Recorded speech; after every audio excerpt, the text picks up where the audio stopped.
This video contains sensitive content regarding Bruce McArthur, including detailed discussions of serial murder, sexual assault, violence, and targeted attacks against the LGBTQ+ community. Viewer discretion is advised. On the surface, Bruce McArthur was a man of quiet routines, a grandfather, a charming landscaper, even a mall Santa during the holidays.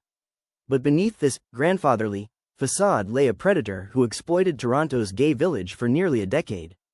In early 2018, the city was rocked by a discovery that seemed more like a horror film than reality. Dismembered remains hidden inside large garden planters on a quiet suburban street. This is the story of how one man hid in plain sight, and the catastrophic failures that allowed him to continue killing for 7 long years. Between 2010 and 2017, the heart of Toronto's LGBTQ+ community was haunted by a series of disappearances.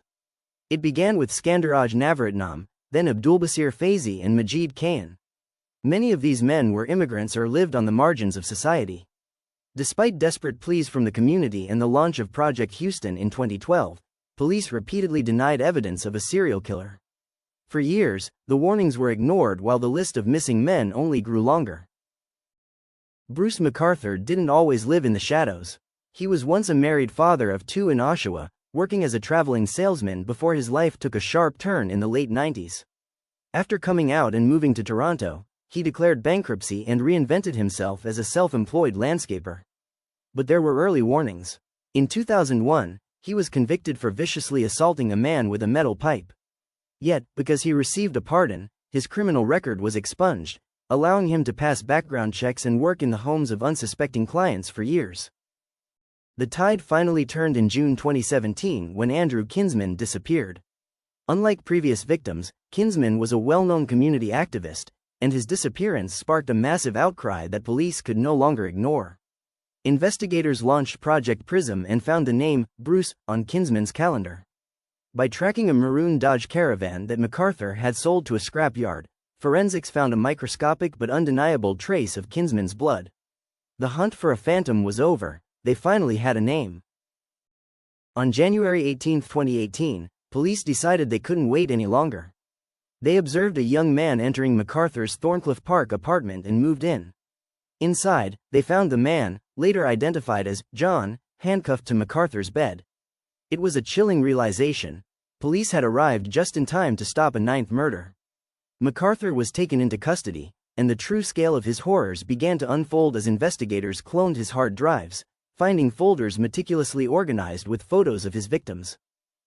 The search then moved to 53 Mallory Crescent, a property in Leaside where McArthur stored his landscaping equipment. For months, forensic teams worked through a brutal winter, heating the frozen earth to excavate 5 large planters. Inside, they found the dismembered remains of 7 men. An 8th set of remains was eventually located in a nearby ravine.